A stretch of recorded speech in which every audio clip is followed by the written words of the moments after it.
The will my stepmother laid on the kitchen table was only 3 pages long, and the funeral flowers had not yet begun to wilt.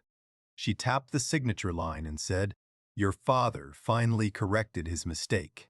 8 relatives watched her slide the pages toward me, waiting for an argument she had already prepared to win. I did not give her one, because something about the document felt wrong in a way I could not yet prove. Before that evening ended, one ordinary detail would make her certainty far more dangerous than the paper itself. If you have ever watched someone rewrite your place in a family and expect you to thank them for the cleaner version, stay with me until the end. Because this was not a story about revenge the way people imagine it. It was about a quiet document finding its way back into the light and forcing everyone, even my stepmother, to tell the truth. My name is Clara Whitman. I was 35, and I worked as a county records clerk in the same courthouse where my parents filed their first deed. I had spent 11 years reading property transfers, affidavits, and probate notices for strangers, but I never expected the most important record in my life to be my father's. I was his oldest daughter, his first child, and the person my stepmother spent years describing as temporary. Let me back up. The Whitman place sat on 16 acres outside Marrow Creek, with a white farmhouse, a small peach orchard, a rented guest cottage, and an old equipment shed my grandfather built in 1974. My father, Thomas Whitman, inherited the property from his mother, but the land had really been held together by my mother, Helen. She kept the books, paid the taxes, and worked nights at the hospital when a bad harvest almost cost them the mortgage in 1998. My mother died when I was 17. The last month of her life was full of envelopes on the kitchen table and whispered conversations I was too young to understand. After she passed, Dad told me she had made him promise the house would never become something people fought over in anger. He stood with me by the peach trees after the funeral and said, "If this land ever has to speak for us, Clara, let it speak calmly." For a while, there was nothing to fight over because grief made the house feel too large for both of us. Dad and I moved through it like careful ghosts. I learned to cook because he forgot meals. He learned to braid my hair badly because I still had school pictures. We did not talk about inheritance. We talked about gutters, oil changes, and whether Mom would have hated the new curtains. 3 years later, Dad married Marianne. She was 42, elegant in a practical way, with neat blonde hair and a voice that could turn warm or sharp without changing volume. I tried to be fair to her. She had not caused my mother's death, and loneliness is a powerful thing. At first, she brought order back into the house. She labeled pantry shelves, planted lavender by the porch, and encouraged Dad to join the church breakfast again. But Marianne had a way of treating history as clutter. She moved my mother's recipe box into the mudroom because the kitchen needed to feel current. She took down the photograph of Mom standing beside the first peach harvest and replaced it with a landscape print. When I asked where the photo went, she smiled and said, "A home cannot heal if it stays a shrine." I did not argue then. I was 20 and tired of being told grief made me unreasonable. Dad noticed, though. That night he brought the photograph to my room and leaned it against my dresser. "Some things can move without being erased," he said. "Do not let anyone teach you different." That became one of the sentences I carried. Marianne had a son from her first marriage, Brett, who was 6 years older than me and already used to letting other people soften his edges. He visited when Dad bought a new riding mower, when the cottage rent came in, or when he needed help getting out of another unpaid loan. Later, Dad and Marianne had my half-sister Lily, who was 14 years younger than me.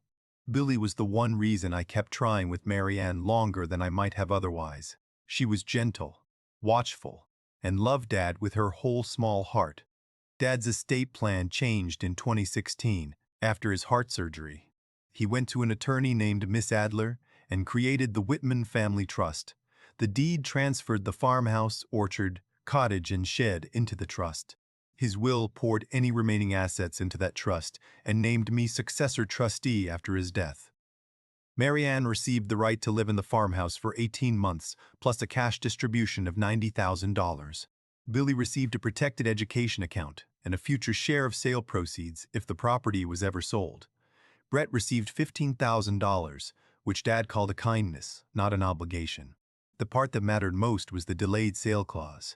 The property could not be sold, mortgage divided, or listed for 24 months after Dad's death unless I agreed in writing and Ms. Adler certified that every beneficiary had received notice. Dad said grief made people act like fire had reached the curtains. He wanted time built into the papers. He asked me to keep quiet about the details. Marianne knew there was an estate plan, but she did not know I would control the trust first. Dad said telling her would turn every hard conversation into a negotiation over future security. He wanted his marriage to be real, not managed by fear of paperwork. I disagreed with his optimism, but I understood the ache underneath it. The day he signed the trust, I drove him home from Ms. Adler's office because his chest still hurt from surgery. He had the signed copies in a red folder on his lap, and he kept resting one hand on it as if paper could have a pulse. We stopped by the courthouse so he could record the deed transfer, and he made me stand beside him at the clerk's counter while the stamp came down on the page. I remember the sound because I had heard it hundreds of times at work, but that day it felt personal. On the way home, he asked me to pull over near the orchard gate. The trees were bare because it was February, and the whole place looked smaller without leaves. He said, "Your mother saved this land once with overtime and stubbornness. I am trying to save it once with signatures." I told him signatures could not keep people kind. "No," he said, "but they can slow people down long enough for kindness to catch up." That was the first time I understood why he wanted restraint written into the trust. He was not pretending nobody would fight. He was buying time for the better parts of us to have a chance. The first small overreach came 9 months before he died. Dad had been diagnosed with congestive heart failure, and I started coming by after work to help with bills and medication refills. Marianne tolerated my visits when they were useful, then complained that I made the house feel monitored. One Friday, I walked into the dining room and found a real estate agent I did not know standing by the window, taking notes on the trim. Marianne introduced her as a family friend with design experience. The woman asked whether the orchard had separate road access. Dad was asleep in the recliner, thin and gray under a quilt. "Why is she asking about road access?" I said. Marianne smoothed the tablecloth. "Because adults think ahead, Clara." "Think ahead to what?" "Options," she said. "Your father does not need 16 acres to prove he once had a farm." Dad woke up before I answered. He heard enough. His eyes moved to the agent, then to Marianne. "The land is not an option," he said quietly. The agent left soon after, embarrassed. Marianne spent the rest of the afternoon washing dishes too loudly. I drove home unsettled, but Dad called that night and told me not to worry. "People can measure windows all they want," he said. "The deed knows the walls." The second pressure thread was Brett. He had started telling people he would turn the equipment shed into a small repair business after Dad was gone. I heard it first from a neighbor at the post office, then from Lily, who repeated it without understanding the tension. Brett had even priced gravel for an expanded driveway. When I asked him about it, he laughed. "You county office people take everything so literally." "The shed belongs to Dad's trust," I said. His expression changed. "You do not know what belongs to who. I know recorded deeds." "Then you know Marianne is his wife. You are a grown daughter with your own apartment. Do not confuse memories with rights." That line was cruel because it aimed at the thing they all knew I protected. I had an apartment because Marianne made it clear after college that the farmhouse was hers to arrange. I had kept a key because Dad insisted. I had stayed close because he asked me to. Brett made all of that sound like childish attachment. Billy called me 2 days later, whispering from her bedroom.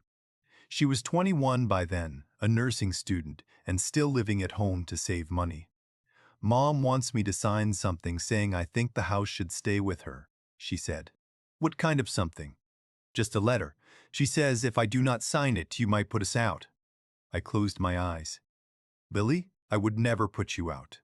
"I know," she said, but her voice trembled. "I just wish everybody would stop talking like Dad is already gone."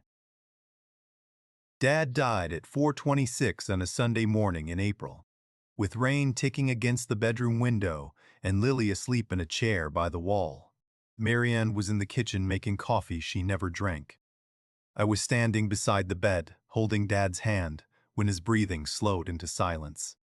For about 3 minutes, the room belonged only to grief. Then Marianne came in, looked at his face, and made a sound so small I almost went to her. I believed her grief was real. That was one of the hardest parts. People can love someone and still betray what they left behind. The funeral was 5 days later. Marianne arranged the flowers, the bulletin, and the lunch.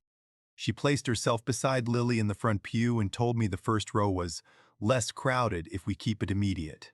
I sat behind them with my Aunt Ruth, Dad's older sister, whose hands shook through the entire service. At the lunch, Brett stood near the shed with two men I did not know and gestured toward the graveled drive. Marianne gave a cousin a tour of the upstairs bedrooms.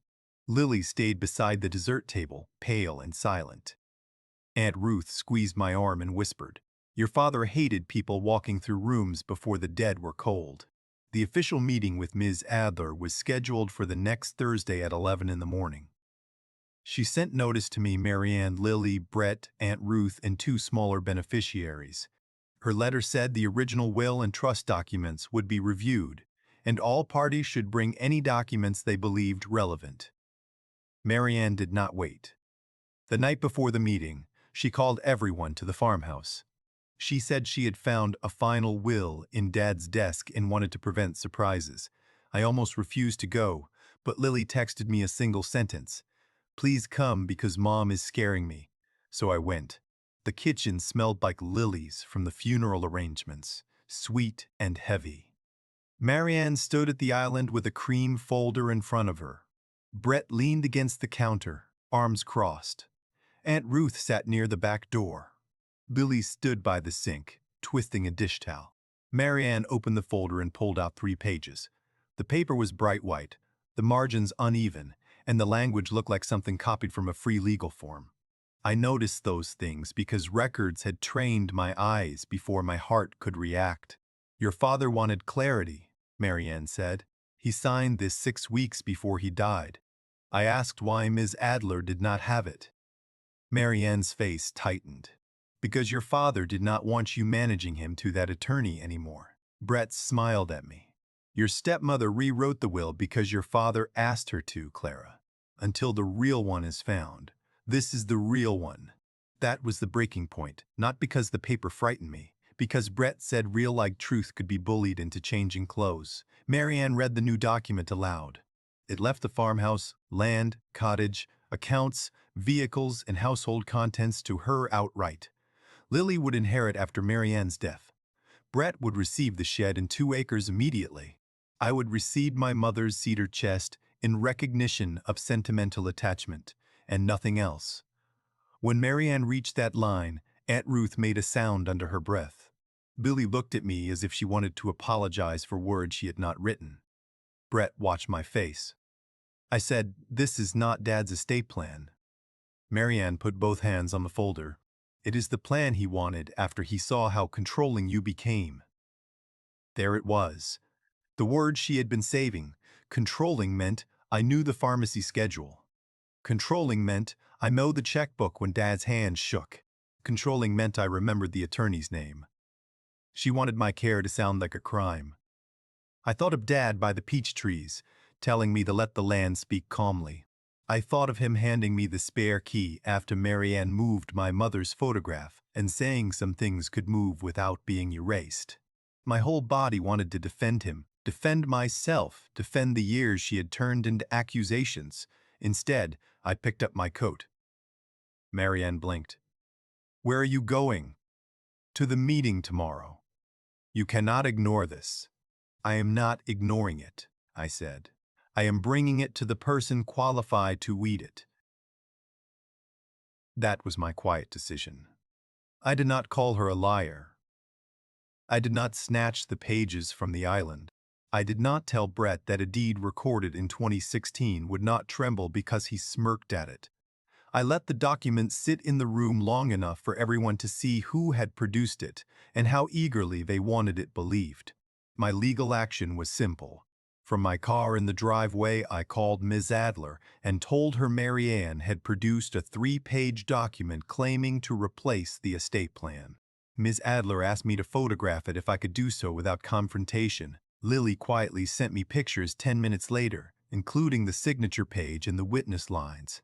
Ms. Adler then told me to come early, bring my father's keyring, and not discuss legal conclusions with anyone overnight. For a few hours, everything looked falsely calm. Mary Ann sent a group message saying we would let the lawyer confirm Thomas's final wishes. Brett replied with a thumbs up. Aunt Ruth called me, but mostly breathed into the phone before saying, "Your father would not have done this." I told her I knew.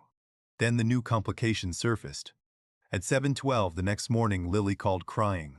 Brett had changed the padlock on the equipment shed and taped a handwritten note to the farmhouse door saying all property decisions required Mary Ann's approval. A real estate agent had also emailed Mary Ann a draft listing agreement for the house and orchard. Mary Ann had forwarded it to Lily by mistake. I drove to the farmhouse before the attorney meeting. The note on the door was still there. Brett came out of the shed with a box of Dad's tools in his arms and said, "You are trespassing." I took a picture of the note, the lock, and the box. "Those tools belong to the trust until Ms. Adler says otherwise." He laughed, still hiding behind words. "No," I said, standing behind records. At Ms. Adler's office, the fallout began quietly because proper rooms make panic look smaller at first. Mary Ann placed the 3-page will on the conference table. Brett sat beside her. Lily sat beside Aunt Ruth, not her mother, which everyone noticed. Miss Adler reviewed the document without expression, then asked Mary Ann where the original was. "That is the original," Mary Ann said. Ms. Adler touched the paper. "This appears to be a printed copy with a scanned signature." Mary Ann's cheeks colored. "Thomas signed it. I scanned it so it would not be lost." "Where is the wet ink signed version?" "At home somewhere." Ms. Adler turned one page. "The witness names are Brett Lane and Claire Mosley. Brett is a beneficiary under this document. That creates a serious issue." Brett leaned forward. "Are you saying I cannot witness my stepfather's will?" "I am saying the document is not self-proving, does not reference the trust, does not revoke the recorded trust deed, and contains a beneficiary witness problem. I am also saying it conflicts with the 2016 estate plan executed in this office." Mary Ann's voice sharpened.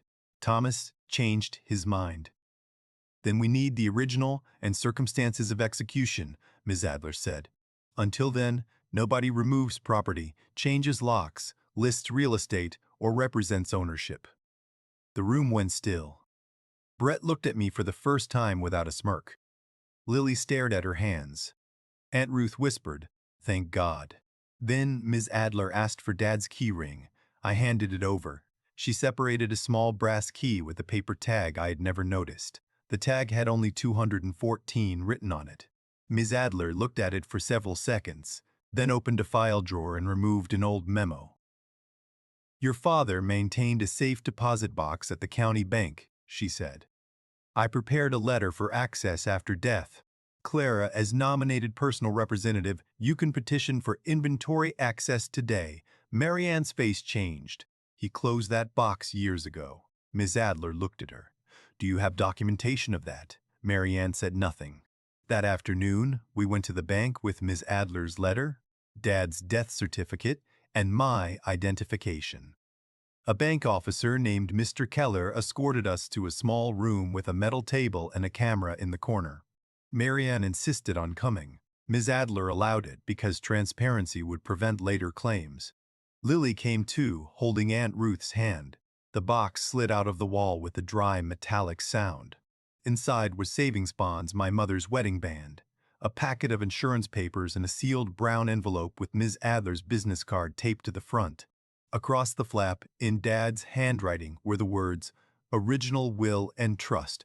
Do not use copies if this envelope is sealed." No one spoke. Ms. Adler documented the seal, opened the envelope, and removed the real will, the trust certification, and a letter Dad had written to the family. The will was dated August 22, 2016. It had the attorney's stamp, 2 witness signatures, a notary seal, and a self-proving affidavit. The trust certification matched the recorded deed. The delayed sale clause was exactly as Dad had told me. My name was there as successor trustee. The real one had been found. Marianne sat down as if her knees had given way. Brett whispered, "This cannot be enough." Miss Adler looked at him. "It is more than enough to control the real property." We returned to Miss Adler's office before anyone went home. She made copies of the original will, the trust certification, the deed, and Dad's letter, then logged the originals into her file in front of all of us. She also prepared a preservation notice that named the house, the shed, the cottage accounts, Dad's tools, and the peach orchard records. Marianne signed that she had received it. Brett refused at first, until Miss Adler said refusal would be noted and mailed to him anyway. Then she asked Marianne to write a short timeline of how the 3-page document had been made. Marianne's hand shook while she wrote. Brett kept whispering that she did not have to answer, but Ms. Adler said, "No one is being forced to speak. Silence is allowed. So is clarity." Marianne kept writing. That scene did not feel victorious. It felt like watching a room learn the difference between a story and a record. The draft listing agreement was canceled by email before sunset. The shed lock was listed as an unauthorized change. Billy gave Ms. Adler the text messages where Marianne had asked her to sign the support letter. Every small thing that had looked like family pressure began turning into evidence with a date attached. Ms. Adler also called the cottage tenants and told them rent would continue going into the trust account, not to any person who appeared at their door with a new story. The shock did not explode. It drained the color from people. Marianne stared at Dad's handwriting on the envelope. Brett asked whether the shed was included in the real property, and Ms. Adler said yes. Lily began crying silently. Aunt Ruth reached across the table and put one hand over mine. Then Miss Adler read Dad's letter. He wrote that Marianne had given him companionship and that he did not want her homeless or humiliated. He wrote that Lily was his joy and should never be made to choose between mother and sister. He wrote that Brett was not forgotten, but he had no claim to land my mother helped save. Benny wrote my name. Clara knows records do not replace love, but they can protect love when memory becomes convenient. I trust her to preserve the place long enough for grief to cool. Marianne covered her face. For a moment I saw not an enemy but a woman caught by the difference between being provided for and being allowed to take everything. That did not excuse her. It made the damage more human, which sometimes hurts in a different way. The reveal happened after the bank, in the courthouse parking lot where Lily asked if we could sit in my car. She had Dad's letter folded in her lap because Ms. Adler had made copies for everyone. The late afternoon sun turned the windshield gold, and for a while she did not speak. Finally she said, "Did you know about the safe deposit box?" "No," I said. "I knew Dad had the trust. I knew he named me. I did not know where the original was. Mom told me you were trying to push us out." "I know." "Were you?" "No." Dad gave Marianne 18 months in the farmhouse and money from the trust. He protected you too. He wanted your school paid and your future share kept separate from arguments. Lily wiped her cheek. "Then why did Mom make it sound like you were taking everything?" I looked toward the courthouse doors, where Marianne stood apart from Brett, holding her purse with both hands. Because being protected did not feel the same to her as being in control. Lily nodded slowly. "She made me afraid of you." "I was afraid of her," I said. That startled her. "You never looked afraid." "I learned not to show it in rooms where people were waiting to use it." Lily reached for my hand then, and for the first time since she was little, she leaned her head on my shoulder. "I am sorry I almost signed that letter." "You called me instead," I said. That mattered. Her voice became steadier. "I am going to tell her that." The turn came that evening in the farmhouse kitchen, the same place Marianne had read the false will. Billy asked me to come because she did not want another conversation about me to happen without me. Aunt Ruth came too. Brett stood by the back door, angry and restless. Marianne sat at the island with Dad's copied letter in front of her. Billy spoke first. "Mom, You told me Clara wanted us gone. Dad's letter says the opposite. Marianne did not look up. I was trying to protect you. No, Lily said, and her voice shook but held. You were trying to make me choose your fear over Dad's words. Brett muttered. This is pointless. And Ruth turned on him. The only pointless thing here was changing a lock on property you did not own. Marianne flinched at that. Then she looked at me. I did not forge his signature. Ms. Adler had already said the 3-page document would not control the trust, but the question of how it came to exist still hung in the room. Then what did you do? I asked. Marianne pressed her fingers to the paper. I typed what I thought he should have done. I asked him about it when he was tired. He said he did not want me worried. He signed 1 page so I would stop crying. I copied the signature onto the final version because I told myself it was what he meant. The room went silent. Brett said, Mom. She looked at him, and for once, there was no performance in her face. I know. It was not a full legal confession, and Ms. Adler later handled it carefully. But in that kitchen, it was enough to change the moral shape of the room. Marianne had not merely misunderstood. She had converted fear into paper and expected the rest of us to live under it. I wanted to be colder than I was. I wanted to say, she deserved whatever came next. Instead, I thought of Dad's letter. He had protected her from homelessness. He had protected Lily from choosing sides. He had protected me from having to scream to be believed. Marianne, I said, I will follow the trust. You can stay here for 18 months if you follow the rules. No listing, no removing property, no pressure on Lily, and no Brett in the shed without written permission. Brett started to object, but Lily said, Stop. He did. Marianne looked at me with red eyes. Why would you still let me stay? Because Dad did, I said, and because I am not going to become someone else just because you tried to make me disappear. The next weeks were full of unromantic work. Ms. Adler filed the will with the probate court, recorded my acceptance as trustee, and sent formal notice to every beneficiary. I changed the shed lock back and inventoried Dad's tools with Aunt Ruth.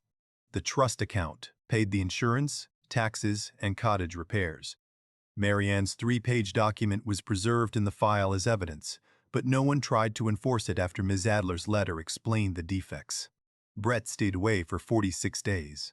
Then he came to pick up a box of personal items Dad had left him, including an old fishing jacket, a socket set, and the $15,000 distribution that had hurt his pride more than his wallet. He did not apologize exactly. He stood by his truck and said, I should not have touched the shed. No, I said, you should not have. He nodded once. Lily says I made it worse for Mom. You made it worse for everyone. He looked toward the orchard. Dad never liked me much. Dad did not trust you with land, I said. That is not the same sentence. He absorbed that badly, but he absorbed it. Sometimes accountability begins as a person not arguing with the truth. Marianne's apology came slower. For months, she treated me with careful politeness, the way someone behaves around a stove they once burned themselves on. She followed the trust rules. She gave Lily space. She stopped moving my mother's things. One afternoon in October, I found the peach harvest photograph back in the kitchen, exactly where it had hung when I was a child. Marianne was standing near it when I walked in. Your father kept it in the drawer beside his bed, she said. I know. I hated that picture, she admitted, not because of your mother, because it proved there was a whole life here before me, and I could not make it smaller. I did not know what to say. She looked at me then.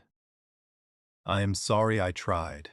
That was the first apology from her that did not explain itself into innocence. I accepted it quietly, not because everything was repaired, but because Dad had left us a structure where repair was at least possible. 18 months later, Marianne moved into the guest cottage instead of leaving the property entirely. The trust allowed me to lease it to her at a reduced rate if all primary beneficiaries agreed. Billy wanted her close, but not in the farmhouse. I wanted peace without pretending. Aunt Ruth said Dad would have called it practical mercy. The farmhouse stayed in the trust. Billy finished nursing school with the education account Dad had protected. Brett did not get the shed, but he did come help replace the storm-damaged fence after a hard rain, and he took payment like any other contractor. Marianne and I never became mother and daughter. We became two women who had loved the same man differently, and had both been forced to admit love did not give either of us the right to rewrite him. On the second spring after Dad's death, we held a small dinner under the peach trees. Aunt Ruth brought biscuits. Lily made a pie from Mom's old recipe card. Marianne set the table and placed my mother's photograph at the end, not as a shrine, but as history finally allowed to sit with us. Before we ate, Lily read one line from Dad's letter. I trust her to preserve the place long enough for grief to cool. Nobody argued. Nobody corrected the past into something easier. For once, the house felt less like a battlefield and more like what my mother and father had both tried to leave behind. Inheritance is not only what someone gives you, it is also the duty not to let fear edit the dead into saying what the living want. A real legacy does not need the loudest voice in the kitchen. It only needs the truth to be kept safe long enough to be found. My stepmother rewrote the will. Until the real one was found, my father's voice came home.